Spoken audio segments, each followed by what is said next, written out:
All right, folks, we're going to go ahead and get started. And welcome to today's LPTV industry webinar for September 22nd, 2021. I'm Lee Miller, Executive Director of the Advanced Television Broadcasting Alliance. And as you can see on your screen, there are some of our sponsors for the ATBA. And we would love to have you a part of the association if you have not joined today. You can go ahead and get that done. For all of these sponsors that have sponsored, looking forward to NAB in October, well, we're just going to move those right on into April of 2022. And so without further ado, I'm going to get to our guest with SpectraRep, and let me stop our share, and hopefully I'll stay connected. And introduce to you John McCoskey and Mark O'Brien. Welcome. And I'm going to go ahead and just Mark, we'll start with Mark since you're up in the left-hand corner of my particular screen. And go ahead and introduce yourself, what you do at SpectraRep, and then we'll get to John. All right, thanks, Lee. Well, I've been working in broadcasting for 42 years now, 43 years now.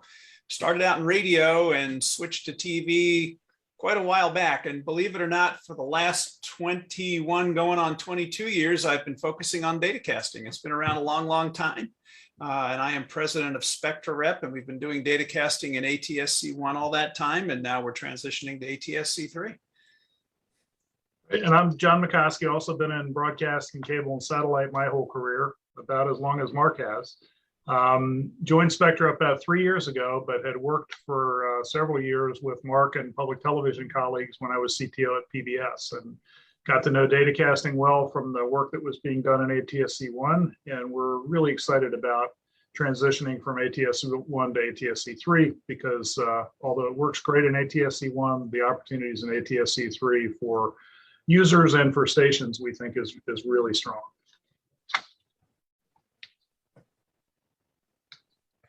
Great, and you guys got just a couple of years on me. I'm hitting my 40th year in the technology industries, and but you brought up a good point there. Data casting is not new to television, correct? And many people don't realize that there is that component to ATSC1, NTSC to today's television, correct? Yeah, today you have to kind of back into it. It takes some extra equipment to do it. IP encapsulation, all that goes away in ATSC3. But, you know, Lee, I think the real key to what we've been doing is proving the model, proving the need in the marketplace for ancillary data. And we'll talk some more about the specifics of that and the use cases. But ATSC1 has some limitations, but it still works great as long as you apply it to the right problem. It's the right solution, but only to the right problem. In ATSC3, the problems that it can address expands because of the additional capability of ATSC3. But it's definitely been around a long time. I mean, we were talking beforehand, you know, the earliest folks that remember datacasting remember vertical blanking interval on NTSC. So we've come a long way since then. Right. I think I received a Bloomberg feed or something one time through television, through a television station. Yeah. Many years ago, I helped a major corporation set that up. So anyway, so we're going to move into the ATSC3 world where IP-based gives us a little bit more richer content.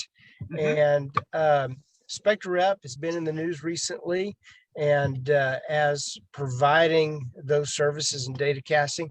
Just give me a little bit of overview of what SpectraRep is and what you guys do. Sure. If it would help, I can share my screen here real quick and just walk you through some of those talking points real quick. Sure. So, I mean, what datacasting is just the ability to send computer data over a broadcast signal. I mean, it's broadcasting data. That's datacasting. So that's been around a long, long time in ATSC1. But the real trick to having it be useful, I think, is, as I said earlier, solving problems. And that means being able to target the content, being able to encrypt the content, taking advantage of the one-to-many, finding things that aren't disadvantaged by the one-way nature with no return path. And so a lot of the work that we've done historically in ATSC1 and now also in ATSC3 has been around public safety, because delivering encrypted, secure, targetable drone video to a responder in an emergency, they only need it one way. They just need to see the drone video. Right. And it needs to be secure. You need to keep the bad guys from seeing it. Only let the good guys see it. You need to be able to get it wherever you are, which goes to the coverage. You need to let lots of people see it without congesting your networks, which goes to the one-to-many. So that's kind of an example of data casting solving a problem. And that's what we actually had been focusing on for many, many years before COVID hit. Then when COVID hit, the focus shifted to education, and their schooling went remote. Teachers said, well, it's not as good as being there in person, but teaching remotely over the internet's the next best thing. We'll just do that. And lo and behold, not every kid in this country has internet access. There you go. That broke down. The majority have internet, the majority that worked for, but there were a lot of kids being left behind. And so a lot of the schools that we're talking to, a lot of the television stations that we've been working with said, surely there is a way that we can adapt this ability to send computer data over TV signals to have it help kids that don't have internet. And of course, in the ATSC1 world, that takes an IP encapsulator, it takes a gateway, that goes away in ATSC3, and everything's IP. And so then it's more about the back end. At that point, then the focus goes to the internet side, the content side. Where's the information that we're trying to share, and how do we get access to it? How do we bring it into the TV station, and how do we pass it through, and how do we target, and how do we control distribution on the student side?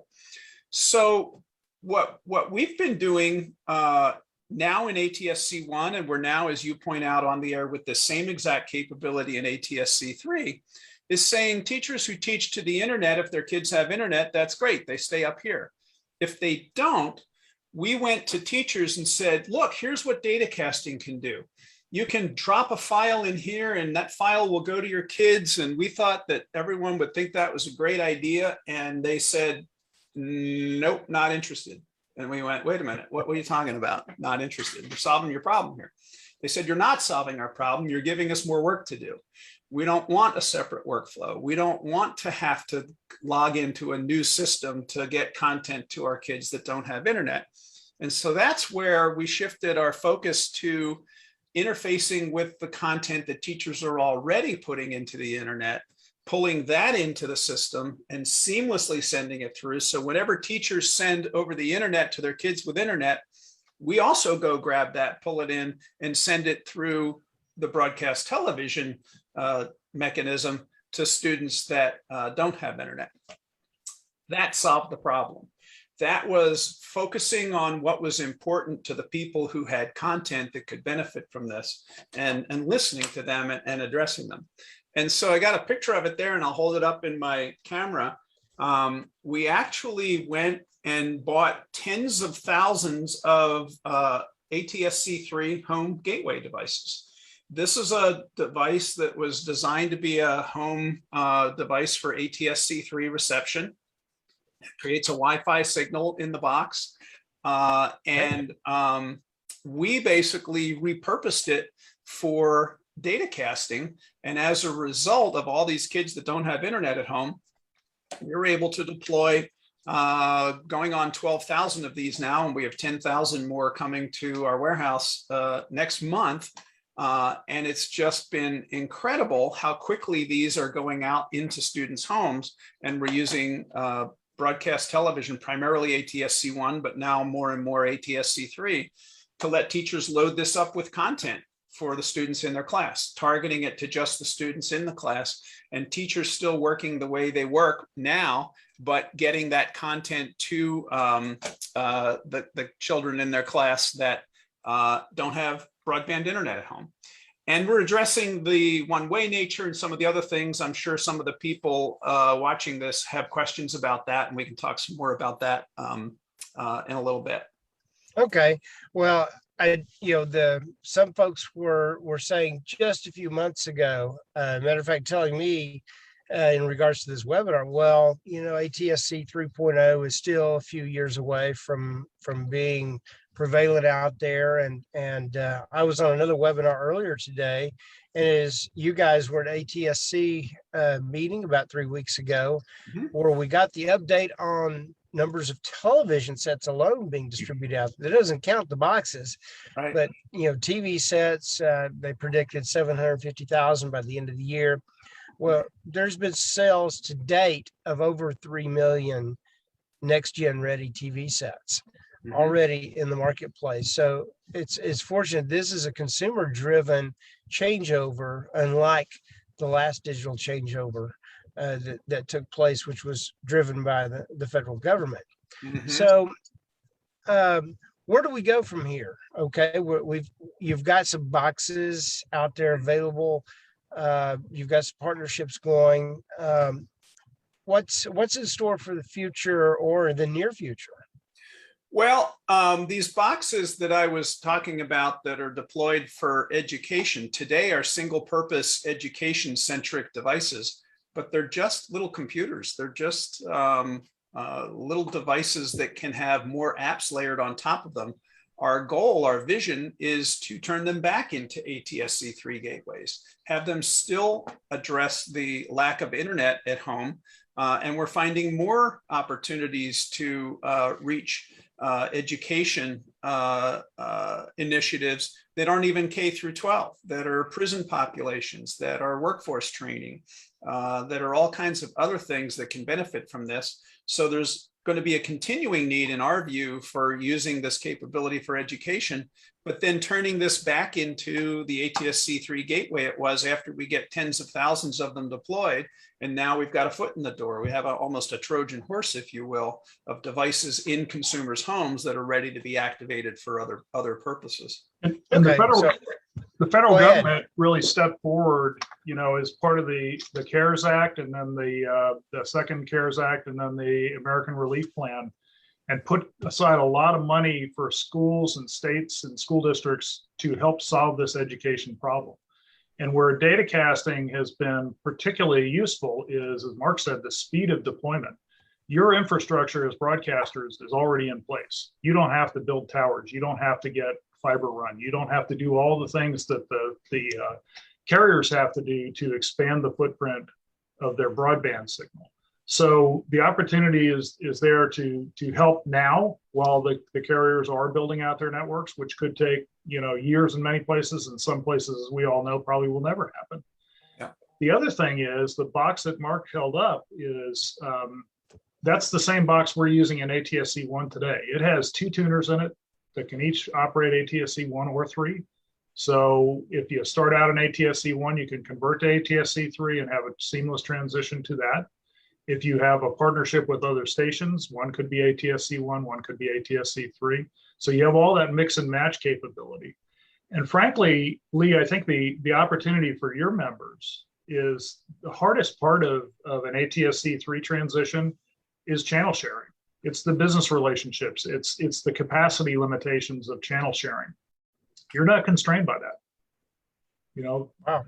You can make that decision without having to bring a lot of other business partners along with you. So we think it's kind of an early sweet spot for the ATSC3 transition, frankly. Yeah, I want to drill down on that because that's a really important point. You can go ATSC3 right now where some of the full power stations can't, but why would you? It's other than the TV sets that you talked about and these devices, there's not a lot of ability to receive the ATSC3 broadcast.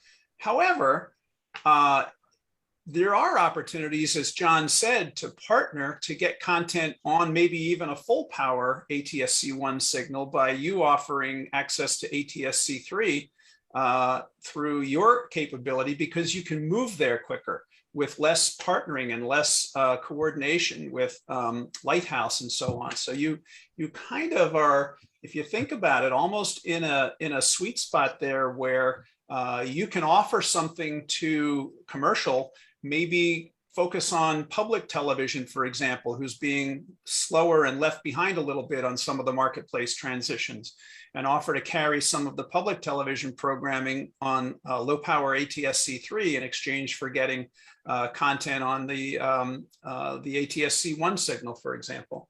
Maybe even going straight to data, which is a radical concept, and I'm a data guy, so consider the source, but hear me out here.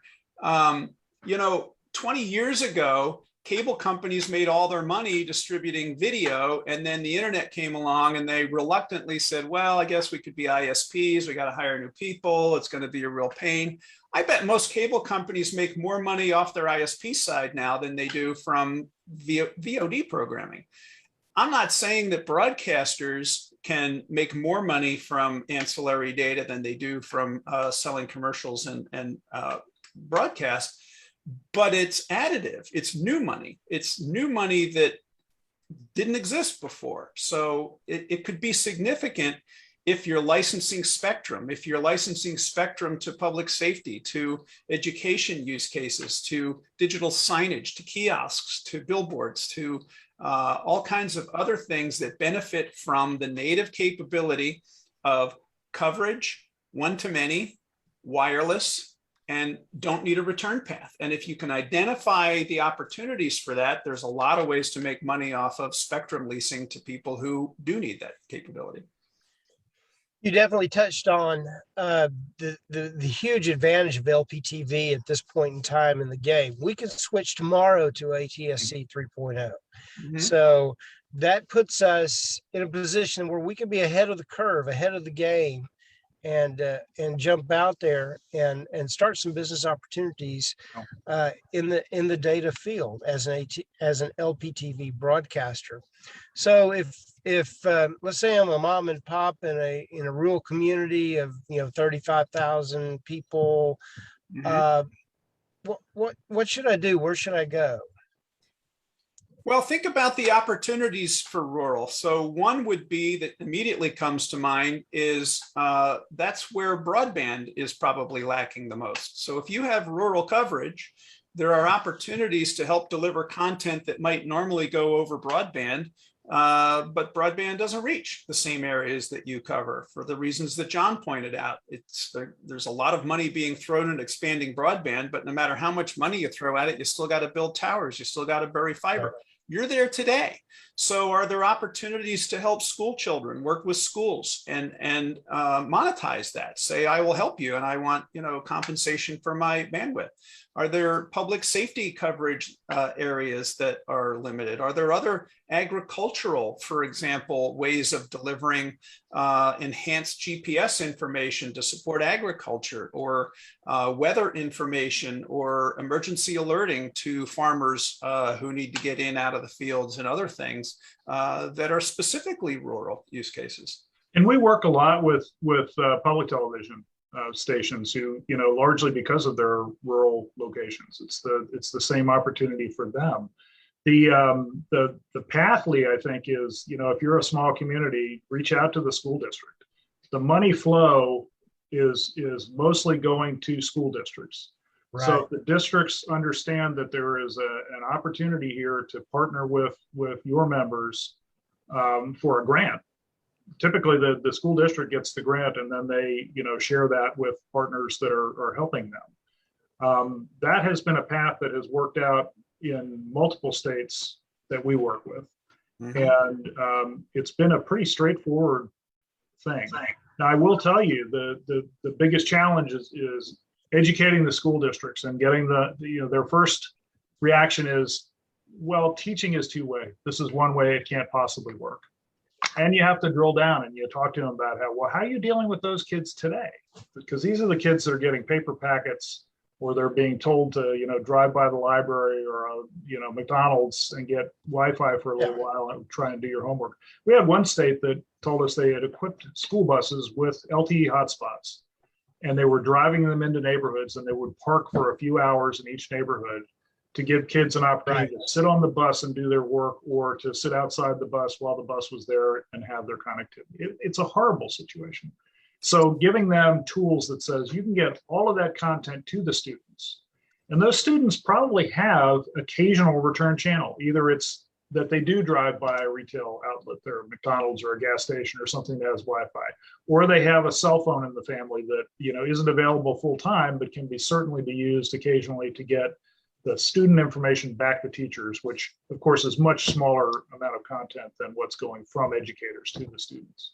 So it's an education process, but once districts realize that, back to Mark's point, this is solving a problem that they are not solving effectively today. And they can't do as well, you know, without partnering with the broadcaster to do this. So and you're right about being able to get your hands around this. I mean, when this was first proposed, or when I first heard about it 11 years ago, I just couldn't get the concept that, you know, oh, we're going to be broadcasting broadband. Sure. So it's changing the mindset of how we consume media.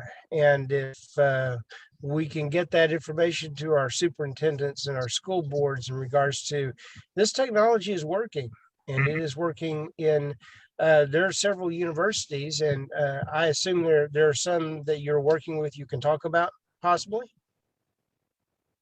Well, there are several K through 12 schools that are taking advantage of this. There are some universities that are exploring it as well for workforce training. There's a university that we're talking with that has a lot of university training went online long ago, long before COVID, because they were expanding their user base of students who didn't have to come in or were working all day and wanted to just do things online at night. So all of that content already existed, and but the people in rural areas were still struggling to be able to do it if they didn't have broadband access.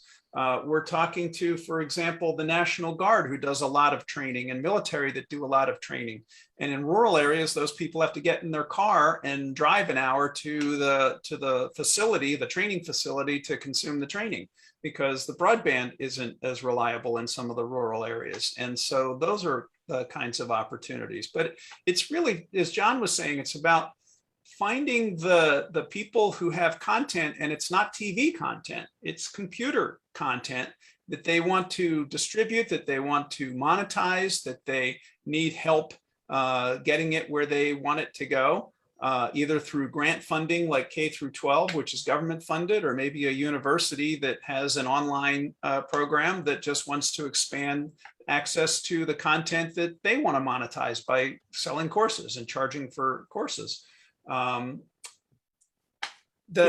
of the big things is today in ATSC1, it's a little harder to set it up because we have to install equipment. In ATSC3, it's just about getting the content into the broadcast. Yeah, in ATSC3, we don't need an appliance at the station. We can do it all out of the cloud. Yep. So it's really just as long as we've got a fiber path into the station origination, we're good to go.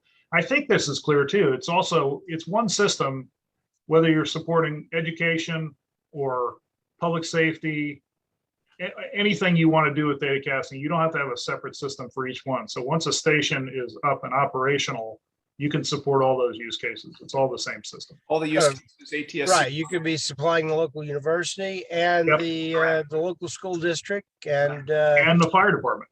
Exactly. Right. All in one system. Right. Well, so in ATSC3, quick follow-up to that. In ATSC3, I think SpectraRep adds value in that cloud connection I was talking about earlier. But since you don't really need any equipment, you don't even really need help. You could do this kind of on your own. Now you need receivers and things like that. And so, you know, we're talking about what we've learned over the years and sharing that. And we'd love to help some of your members, but you know, it's gotten a lot easier in ATSC3 to distribute, but it's still hard to bring the stuff in and get the actual solution to the problem in place. But so, you know, we're just trying to help people either figure it out on their own or learn from what we've discovered over all these years. Well, and so there's that offer from SpectraRep. So how in the world would somebody get a hold of you guys?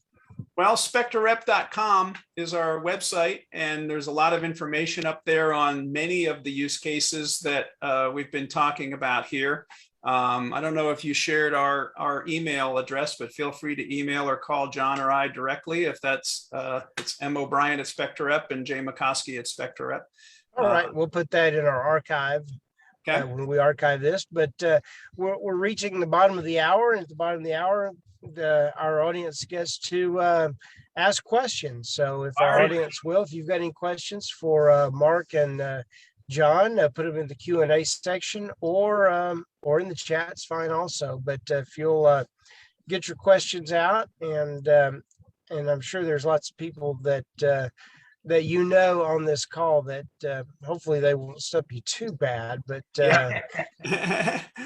well, while we're waiting, I'll answer the question that we always get that someone's probably thinking, and that's about the one-way nature of this that we've been talking about. And I said earlier, you have to find use cases where that isn't a deal killer, a showstopper. And people think it is for education, but it's not, because if kids have nothing, this is better than what they were getting, which was what John was saying. And John also made the point that one of the things that surprised us as we started working with more and more education users is that it was not a black and white issue. It wasn't I have internet or I don't. The biggest population of people that we're helping are in that gray zone of I have intermittent internet, I have slow internet, I have DSL, but dad works from home and he uses it, so I can't use it at the same time for schoolwork, it's too slow. One of the craziest things we heard, and we hear it more often than not, is they would survey parents and say, do you have internet at home? And the survey would come back, yep. But what they really meant was mom has a cell phone. Well, that's not internet, but it's great for a return path. We can integrate with that. And now we become two-way. Now this whole one-way issue just completely comes off the table because we can integrate with whatever's there, even if it's spotty, erratic, slow, or whatever, and use that to as our return path.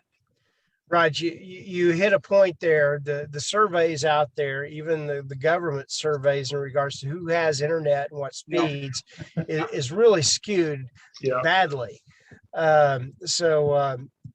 It's all in the way you ask the question, right? Exactly. Like so many things. Yes. So Kevin also threw out there info@spectrarep.com also works. And Vern says, great to see the progress in getting the word out to our LPTV colleagues. So we do appreciate you joining us on today's webinar.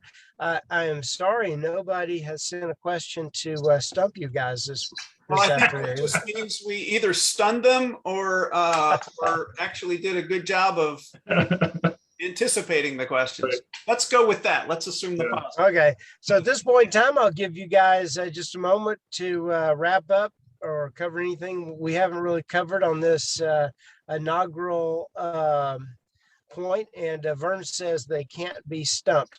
Here's a question. Does the box have DVR capability? Yeah, I would. So the short answer is yes, but not what you think of when you think of DVR. You're thinking about a broadcast model. So I would say, try not to, when you're talking to people about this, try not to bring the broadcast mentality. DVR is a broadcast thing. We're talking about computer data. So when you download a video and as a file and save it on your laptop to watch later, is that a DVR capability? That's what we do. So we have the ability to store information for consumption later, whether it be video or a file or a test or a quiz or a message from the teacher saying, I haven't seen your homework. I wouldn't call that DVR capability, but it is loading content for later consumption, which I think is what you mean by that. So I would just caution you to, when you're talking to educators, they don't think in terms of DVR, they think in terms of computer files that you can consume later. All right, good answer. All right, anything else, John? No, I think the one thing we didn't talk about on public safety that is important about ATSC3 is the mobility. So ATSC1 public safety, as Mark has been working for 20 years in it, and it is successful for firefighters and police and National Guard and people across the country. ATSC3 makes it significantly better by adding the capability of reaching moving equipment and vehicles. Yeah. And that's something we have started socializing with users, and they're pretty excited about it. Yeah, quickly All right. on that point, I talked about the Wi-Fi coming out of this box. It also has Ethernet. We're about to install some of these boxes in the trunk of a police car with just a little UHF whip antenna that looks like this on the trunk of a police car.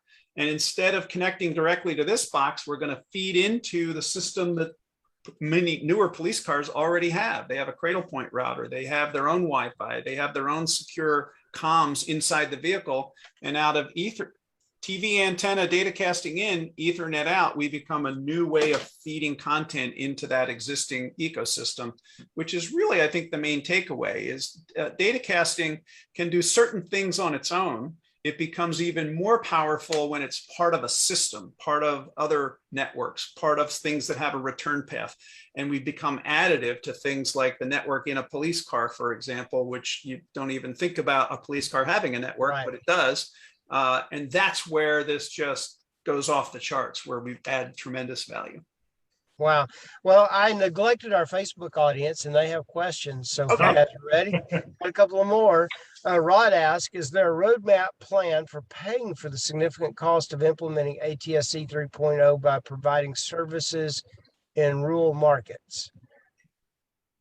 So the broadcast costs for ATSC 3 could be incorporated into a grant if you have an education facility or a library or some way of tapping into some of the COVID relief funds and say, I can help you with that. And as part of what I need in this grant request is money for ATSC 3.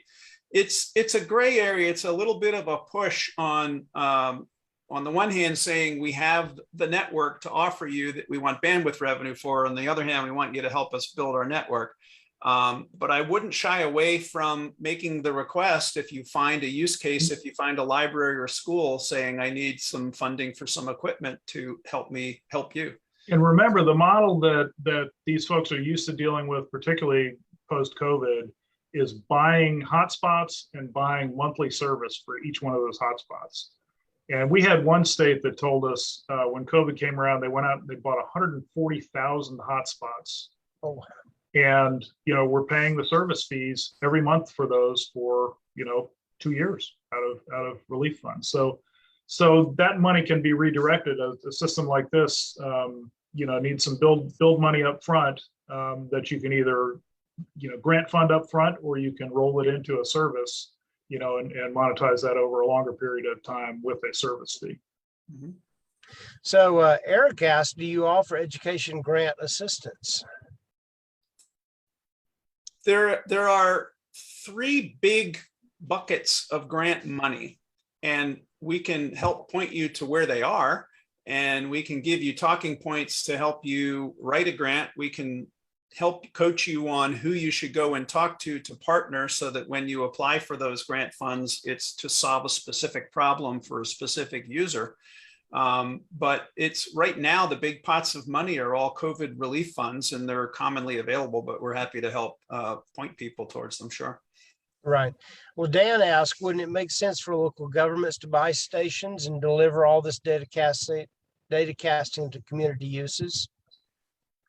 That's an interesting question. I don't think the government wants to be in that business. I think they want to fund things like building more cell towers and laying more fiber, and the $3.5 trillion infrastructure plan, whether it passes as is or gets reduced, but whatever ends up happening, a lot of that is going to infrastructure.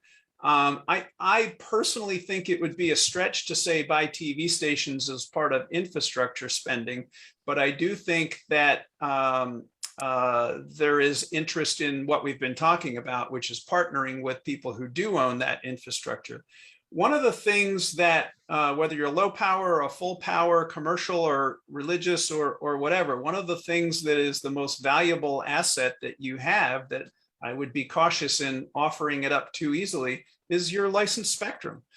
That is the beachfront property that no one else has. And it becomes more valuable when you find new ways to deploy it, like data casting and solving problems in the ways that we've been talking about here.